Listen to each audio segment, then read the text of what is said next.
મોડી સુરત ઉપર નહીં જતા અને રસ્તામાં આ ભાઈ ક્યાંય ભેગા થઈ જાય હાઈવે ઉપર તો પેલા ભગવાનનું નામ લેજો એની ગાડીમાં બેસતા પહેલા, કારણ કે ગાડીમાં બેઠા પછી શું થશે એ મને ખ્યાલ નથી અને અત્યારે નહીં કહું, કારણ કે જે આવી લેજેન્ડરી પર્સનાલિટીને પ્રેન્ક કરી શકતા હોય એ શું ના કરી શકે. આ છે આપણા રાજકોટના આરજે વિનોદ મામુ. પણ આફતને ક્યારે દાવત આપી તમે દેવી હોય એવા હરફ પકડવા ધંધા કરવા હોય ને તો રાજકોટના કોઈ પણ હાઈવે ઉપર, ઇવન સૌરાષ્ટ્ર ગુજરાતના કોઈ પણ હાઈવે ઉપર કોઈ ગાડીમાં લિફ્ટ લેતા પહેલા ધ્યાન રાખવું. આ જો પર્સનાલિટી એની અંદર દેખાય ને તો સમજી લેવાનું કે તમે આફતને દાવત દેવા જઈ રહ્યા. અને સાહેબ હિન્દીમાં પૈસા નાખી દેવા કરતા ગુજરાતી પિક્ચર જોશો તો આપણને પોતાને જ ફાયદો છે, આપણી માતૃભાષાને ફાયદો છે, આપણી ઇન્ડસ્ટ્રીને ફાયદો છે. રાજકોટના લોકોને એક શબ્દમાં જણાવો છું કે આ ફિલ્મ જોવા આવ્યું તો શું કામ આવી? એમ આ ફિલ્મ જોવા આવી તો એટલા માટે જોવા આવી આ વખતે, કારણ કે રક્ષાબંધનના દિવસે ઓપન થઈ રહી છે. રક્ષાબંધનનો તહેવાર આપણે ઉજવતા હોઈએ છીએ અને બાય ગોડ ફિલ્મ જોશો ને તો તમને એવું લાગશે કે આ રક્ષાબંધન ઉજવીએ આપણે. મોડી સુરત ઉપર નહીં જતા અને રસ્તામાં આ ભાઈ ક્યાંય ભેગા થઈ જાય હાઈવે ઉપર તો પેલા ભગવાનનું નામ લેજો એની ગાડીમાં બેસતા પહેલા, કારણ કે ગાડીમાં બેઠા પછી શું થશે એ મને ખ્યાલ નથી અને અત્યારે નહીં કહું, કારણ કે જે આવી લેજેન્ડરી પર્સનાલિટીને પ્રેન્ક કરી શકતા હોય એ શું ના કરી શકે. આ છે આપણા રાજકોટના આરજે વિનોદ મામુ અને હવે તો એ ભાઈ સિલ્વર સ્ક્રીન ઉપર જે છે એ પોતાનું પદાર્પણ કરવા જઈ રહ્યા છે. વિનોદ સમીરભાઈ, થેન્ક યુ. ઓલવેઝ અટકીએ ત્યારે સમીરભાઈને હું કોલ કરું અને મિત્રોનો પ્રેમ અને એમની શુભકામનાથી જ આ બધું થયું છે.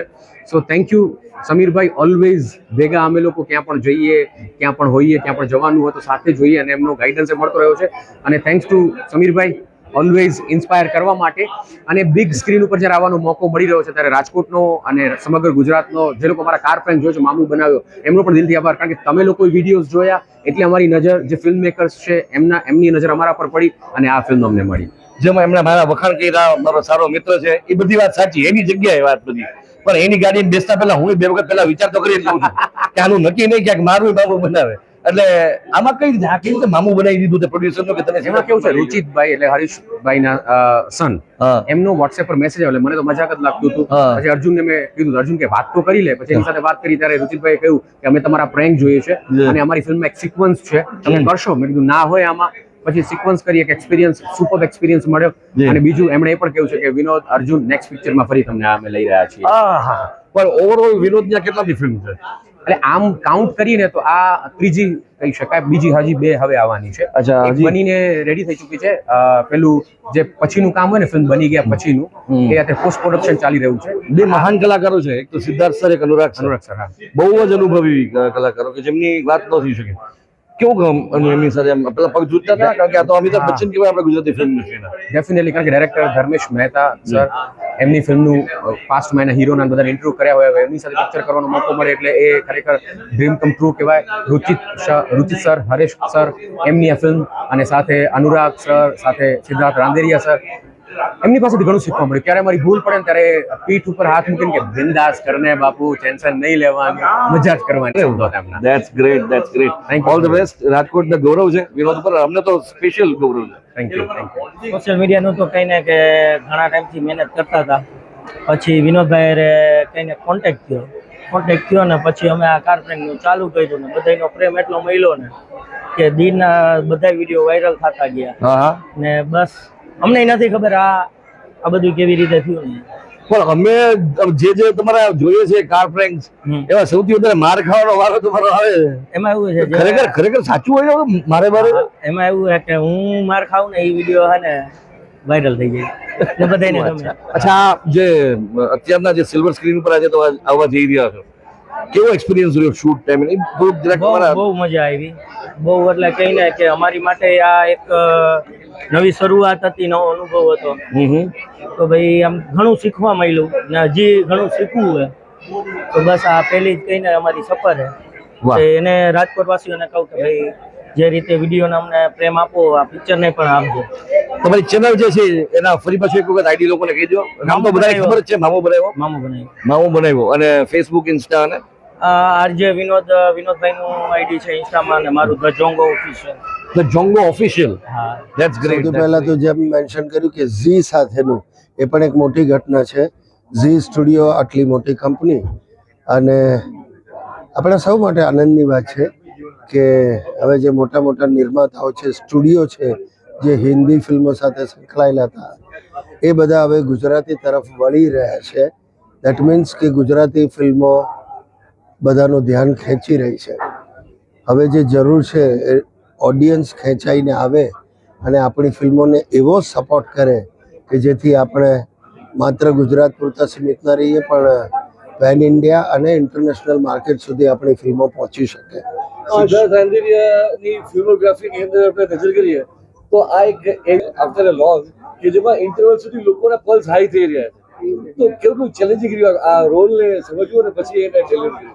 ના, એવું ચેલેન્જિંગ નહીં. વાર્તા લખાતી હતી ત્યારથી સંકળાયેલો છું, એટલે ખબર જ હતું કે આ પાત્ર કેવી રીતે આગળ વધતું જશે. હજી તો ઘણું છે, ઇન્ટરવલ પછી તમે જોશો એટલે હવે બધી ધમાલ મસ્તી પણ ઘણી છે એમાં. આપણે લોંગ કરિયરની અંદર આ મૂવીને તમે ડિફરન્શિએટ કર્યું તો કઈ રીતે? બધા પિક્ચરો પોતપોતાની રીતે જુદા જ હોય છે ને. ચાલ જીવી લે એની રીતે હતું, કહેવતલાલ પરિવાર એવું હતું. હમણાં જે ફિલ્મ રિલીઝ થઈ 2.5-3 મહિના પહેલા, ઓફકોર્સ ધર્મેશભાઈની સાથે પણ જે આવી મારી જય કનૈયા લાલકી, એનું પાત્ર પણ એવું સંકુલ હતું.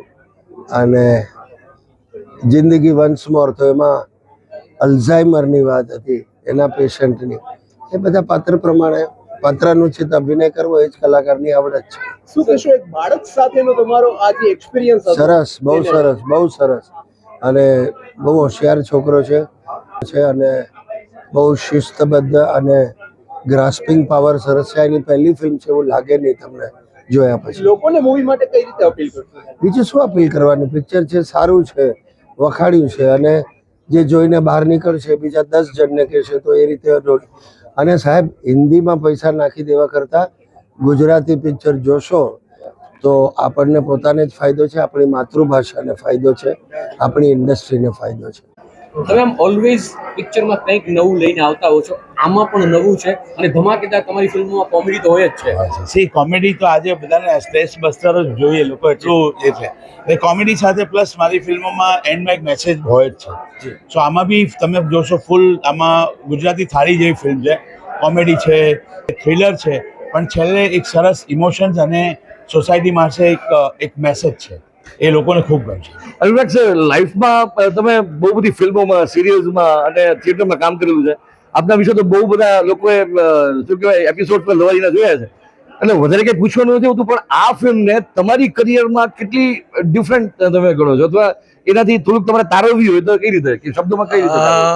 જેમ તમે જ કહ્યું, કામ તો ખૂબ કર્યું છે, જી. પણ આ વખતે એવો મોકો હતો જી. જ્યારે મારા ગમતા ડિરેક્ટર અને જેનો હું ફેન છું, લોકો મારા ફેન, જેનો હું ફેન છું, આહા. એવા સિદ્ધાર્થ રાંદેરિયા સાથે કામ કરવાનો મોકો હતો. એટલે જેવું આણે કીધું કે અનુરાગ કરીશ, મેં કીધું મારે પૂછવાનું જ ન હોય.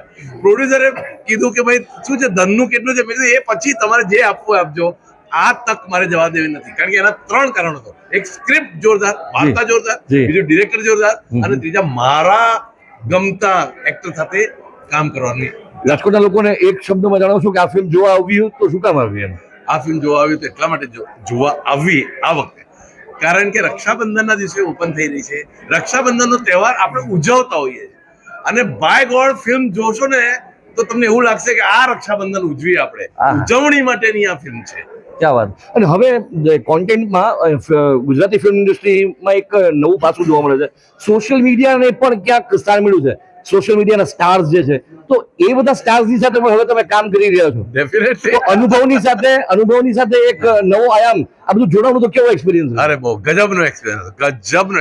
એટલે આમની સાથે કામ કરવાનો એક અલગ આનંદ એ હતો જી કે અમે કારમાં બેસી ગયેલા અને હવે એ જે બોલે એના અમારે જવાબ આપવાનો હતો, અને અમે જે બોલીએ એમના આના જવાબ અમને આપવાનો.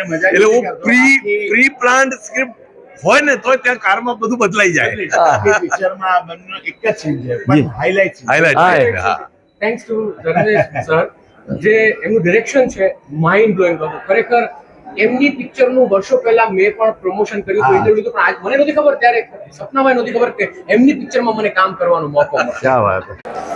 ફ્રેન્ડ્સ, આ મૂવી અમે હમણાં જોઈ, અને સૌથી બેસ્ટ પાર્ટ આ મૂવીનો એ લાગ્યો કે લાઈફનો એક એવો જબરો મેસેજ છે કે જ્યારે તમે લગ્ન જીવનની શરૂઆત તો કરી દો છો, પછી લગ્ન જીવનની શરૂઆત થયા પછી એક ત્રીજી વ્યક્તિ પણ તમારા ઘરમાં ઇન્ટ્રોડ્યુસ થઈ જાય છે, પણ પછી જ્યારે માણસ પોતપોતાના ઈગો માટે થઈને એકબીજા સાથે ટસલ કરે ત્યારે સૌથી વધારે ભોગ એ નાના બાળકનો લેવાતો હોય છે. સૌથી વધારે એની માનસિકતા ઉપર અને એના ભવિષ્ય ઉપર ક્વેશ્ચન માર્ક્સ ઊભા થઈ જતા હોય છે. વસ્તુ એ છે કે ફિલ્મનો મેસેજ જ છે કે માણસ પૈસા પાછળ ગમે એટલો દોડે, છેલ્લે તો બાકી એને એનું સાચું સુખ એના પરિવાર સાથે જોડાયેલું છે. આ ફિલ્મમાં એક્ટિંગ તો જબરજસ્ત જ હતી, અનુરાગ સરની, સિદ્ધાર્થ સરની અને ટોમની. પણ બેસ્ટ વાત એ હતું કે સ્ક્રિપ્ટ જે છે એકદમ કે ને કે કટ ટુ કટ જઈ રહી હતી. બહુ લેન્થી પણ નહીં, ડાયલોગ ડિલિવરીઝ કોઈ વધારે પડતા નહીં, મ્યુઝિક પર થોડું થોડું વચ્ચે વચ્ચે આવીને લોકોને હળવા ફૂલ કરીને જતું હતું. ઓવરઓલ મૂવી ખરેખર બહુ સરસ લાગી. 28 તારીખે રિલીઝ થાય છે. મૂવીનો મેસેજ જે છે પરિવાર ઉપર થોડું માણસ વધારે ધ્યાન દે, પોતાના ઈગો અને પૈસાના ચક્કરમાં માણસ પરિવારને ના ભૂલે.